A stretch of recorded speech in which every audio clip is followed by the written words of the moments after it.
Avoidants always crumble when you finally understand this. You've been chasing clarity in a relationship that keeps you in confusion. The person you're drawn to, the one who gives just enough to keep you holding on, but not enough to ever feel secure, yeah, that's the avoidant. And here's the truth they never want you to figure out. Avoidants only keep their power as long as you don't understand yours. Today I'm going to show you what happens when you stop playing their game and why the whole dynamic falls apart the moment you do. Avoidants often operate under the illusion of control, and that illusion is sustained by one critical tactic: emotional distance. They appear composed, mysterious, hard to read. They text just enough to keep you engaged, but pull away the moment things feel too intimate. Their behavior is so unpredictable, you start trying to decode every interaction. You wonder what you did wrong when they suddenly go quiet, or why they seem so invested one moment and cold the next. But the real secret is this: it's not about you, it's about them. Avoidants have learned somewhere along the way that closeness is dangerous. Emotional intimacy feels like vulnerability, and vulnerability feels like a threat. Confuse themselves by keeping others at arm's length, and the best way to maintain that distance? Confuse the other person just enough that they're always trying to earn love, not receive it freely. This creates a dynamic where you're the one chasing, trying harder, doing more. You start feeling off balance, like if you could just say the right thing or be a little more patient, they'd finally open up. But this is where the illusion gets powerful. You think they have control because they're pulling away, when in reality, they're simply reacting to their own fear. They're not leading from strength, they're hiding from connection. The moment you begin to see this clearly, the power dynamic shifts. Their silence no longer feels like a punishment, their flakiness no longer feels personal. You stop asking, "What did I do wrong?" and start asking, "Why do I keep accepting so little?" And that is the beginning of the unraveling. Because the avoidant thrives when you doubt yourself. The less you trust your own needs, the more you chase them. But once you recognize that their behavior is rooted in avoidance, not truth, their power starts to dissolve. You realize they aren't distant because they're better, wiser, or more secure. They're distant because they're afraid. Afraid of being seen, afraid of being known, afraid that love will somehow cost them more than it gives. And once you recognize that, you stop seeing their distance as mysterious or desirable. You start seeing it for what it is, a coping mechanism. And the moment you do, everything changes, because the illusion can only hold when you don't understand the trick. But now you do. And that understanding is the first step to taking your power back. Your attention is the currency in any relationship. And with avoidance, it's the fuel that keeps the entire dynamic running. They may act indifferent, detached, or unavailable, but make no mistake, they notice when you're paying attention. Every time you reach out after they pull away, every time you try to fix the distance, every time you agonize over what you could say to make them respond, you're giving them power. They don't need to say anything because your pursuit says it all. They matter more to you than you matter to yourself in that moment. This is how the cycle continues. You feel anxious, they go cold, and instead of pulling back and protecting your own peace, you double down on trying to win them over. You tell yourself it's love, you tell yourself it's patience or understanding, but what it really is, often, is fear. Fear of loss, fear of rejection, fear that maybe you're not enough unless they say you are. Avoidants feed off that imbalance. It validates their unconscious belief that closeness is unsafe and that they can maintain control by keeping you one step behind. Your attention becomes their emotional safety net. They don't have to show up fully because they know you'll do the emotional labor for both of you, right? Here's where everything starts to shift. The moment you recognize that your energy is a resource, not a free handout, you change the rules of the game. When you start withdrawing the constant supply of attention, when you stop over-explaining yourself, when you stop reaching out every time there's silence, you stop feeding the imbalance. You start sending a different message. I matter too.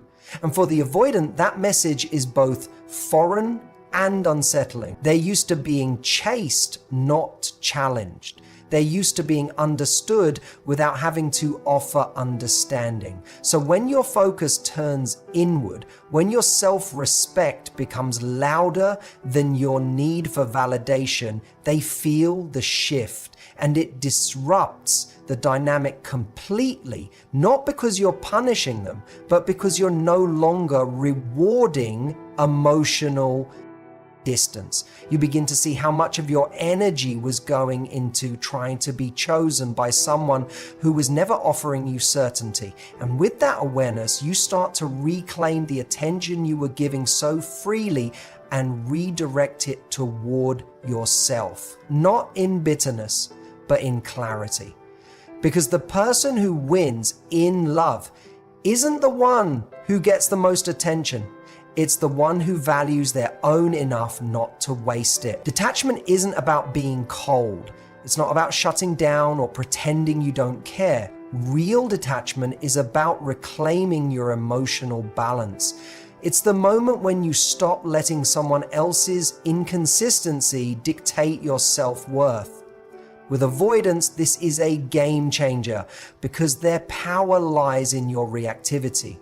As long as they can trigger you, get a reaction, provoke worry, or make you feel uncertain, they stay in control. But once you detach, you remove their ability to shake your center. When you're emotionally entangled with an avoidant, every silence feels like a punishment. Every delay in response feels personal. You start to believe that if you just wait long enough, stay patient enough, love hard enough, they'll come around. But this mindset keeps you in emotional limbo, reacting to their every move like you're trying to decode a puzzle.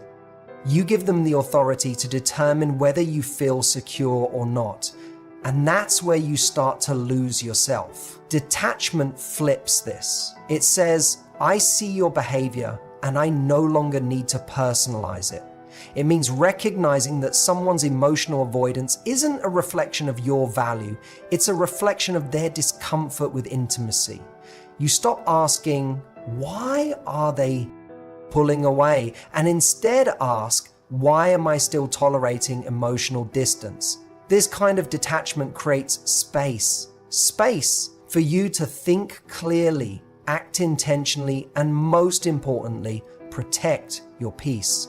You stop checking your phone constantly. You stop rewriting the last message in your head. You stop waiting for someone else to choose you. Detachment allows you to observe without absorbing. You can still care, but from a distance that respects your dignity. And what's most powerful is that avoidants notice this. They sense when you're no longer orbiting them emotionally. The reactions they used to rely on, gone. The anxious pull they could count on, silent. And that silence speaks louder than any words ever could. This isn't about playing games. It's about ending the game entirely. When you detach, you stop being participate in a dynamic where someone else's fear dictates your emotional rhythm. You return to yourself. You listen to your needs. You stop making excuses for someone's absence and start making space for someone who actually shows up.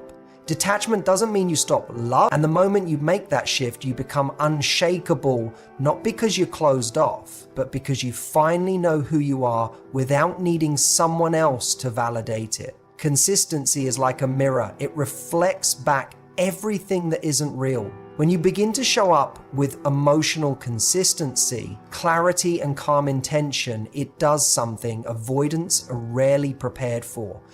It exposes the inconsistency they've spent so long hiding behind. Avoidants operate best in the fog.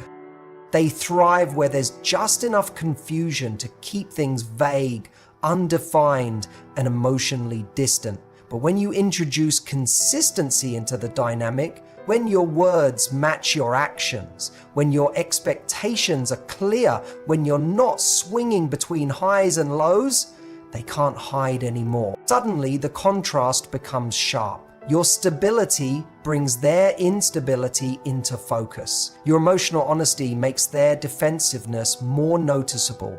Your steady pace makes their pattern of pulling away feel obvious. It becomes harder for them to pretend they don't see it, and harder for you to keep excusing it. What felt like mystery now feels like avoidance. What felt like complexity now looks like fear. And this is where things start to shift. Not because you confront them with anger or demands, but because your calm presence becomes a silent truth they can't escape. Avoidants are used to being mirrored by anxiety. When they pull away, they expect pursuit. When they go silent, they expect you to fill the space. That dance makes them feel powerful, in control, emotionally safe. But when you don't respond with chaos, when you simply remain grounded, they don't know how to relate to you anymore.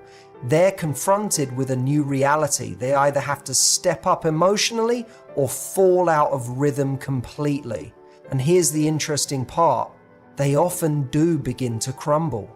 Not in a dramatic way, but in subtle moments of discomfort. They feel the weight of their own inconsistency. They realize they can't blame your reactions anymore because you're not reacting. You're responding with patience, with clarity, with grace. And the more consistent you become, the more you reclaim your emotional space. Consistency also teaches you something vital. It shows you who someone really is, not who they could be.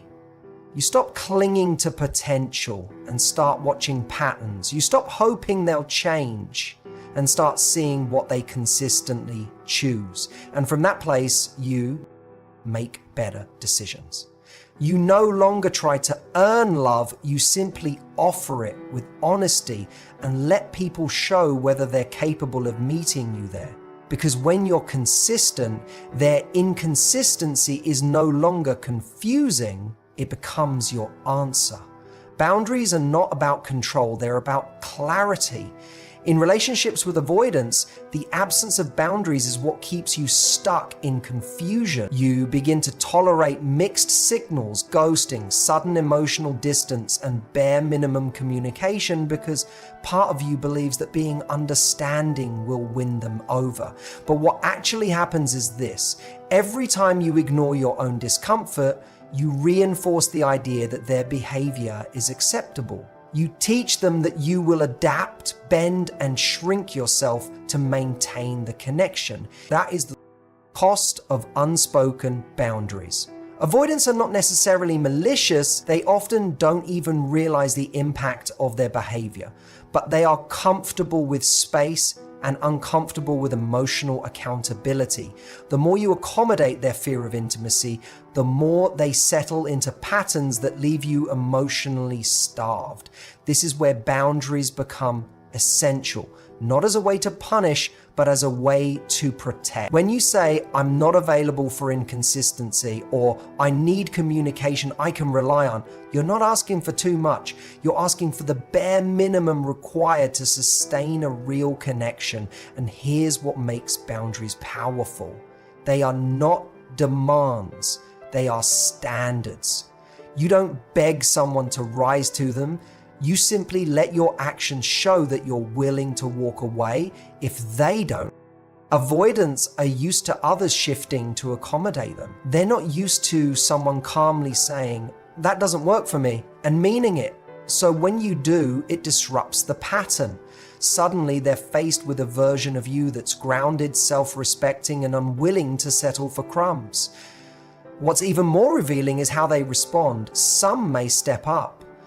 Others will retreat even further. But either way, you gain clarity. You stop guessing, you stop managing their emotions, and you stop prioritizing your own. Boundaries bring light to a dynamic that survives in the shadows. They expose what's real and what's performative. They show you who's capable of meeting you, not just when it's easy, but when it matters. Most importantly, boundaries break the illusion that love means self-sacrifice. Real love doesn't ask you to abandon your needs to prove your worth. It respects your limits. It honors your emotional safety. And when you set those limits with calm confidence, avoidants often don't know how to respond because they're not used to someone who values themselves more than the chase. Healing is the plot twist that changes everything. Not just for you, but for the entire dynamic you once felt trapped in. When you begin to heal, to truly prioritize your emotional well-being, you stop relating to love from a place of fear. You stop searching for worth in the approval of someone who can't meet you. You stop trying to earn connection through suffering. And that shift is so powerful, it unravels the foundation that avoidant dynamics are built on. Avoidants operate in a space where emotional distance is their safety net. They pull back when things get too close. They shut down when vulnerability enters the room, and they rely on your anxiety to maintain control. But healing strips away your anxiety. It gives you clarity. It builds an inner calm that doesn't flinch when someone pulls away, because you no longer take it as evidence of your inadequacy. Healing means you begin to recognize your patterns, why you stayed, why you tolerated less, why you kept giving chances. But instead of shaming yourself, you meet those patterns with compassion. You start to understand your role, not as the broken one, but as someone who was simply repeating what felt familiar. And once you understand that, you get to rewrite the script. Suddenly, you're no longer attracted to emotional unavailability. What once felt exciting now feels exhausting. What used to trigger you now makes you pause and ask, is this even what I want anymore? The avoidant doesn't know what to do with that version of you. They weren't prepared to manage your anxiety, not your boundaries. They knew how to navigate your longing, not your self-respect. When you heal, you stop being reactive, you start being responsive. You don't need to chase closure because you understand that someone's inability to love you wasn't a reflection of your capacity to be. You don't need to prove anything, you just are. And that quiet confidence is magnetic and unsettling at the same time. Avoidants may begin to feel the weight of their own emotional limitations in your presence. They may sense they're no longer needed in the way they used to be, that their inconsistency no longer creates a hold over you. Some might try to re-engage, others may disappear completely. But your healing doesn't depend on either outcome, because once you've done the work, the whole dynamic flips. They either rise to meet your emotional depth, or they fall away, unable to exist in the light of your growth. And here's what I want you to take away from all of this. The power dynamic with an avoidant only feels real when you forget your own power. When you're stuck in self-doubt, overthinking every move, and bending to earn their closeness, it feels like they hold all the cards. But once you start seeing clearly, once you understand the pattern, recognize the illusion, and reclaim your standards, the entire game unravels. They don't crumble because you forced them to. They crumble because your healing removes the environment where their avoidance could thrive. They crumble because the silence that once controlled you now means nothing. They crumble because you finally realized you were never asking for too much. You were just asking the wrong person. You don't have to chase. You don't have to fix. You just have to see. And once you do, you don't lose them. You lose the version of you that thought you needed to earn love through pain. So protect your peace. Stay rooted in your standards. Choose clarity over chaos. And never forget, you are not hard to love. You're just finally choosing to stop settling for half love. Thank you for giving me your time, your energy, and your openness. If you heard something today that hit home, don't just let it sit. Let it shift you. You deserve real love, steady love, brave love, and it starts with how you love yourself. Take care of your heart. Thank you and goodbye.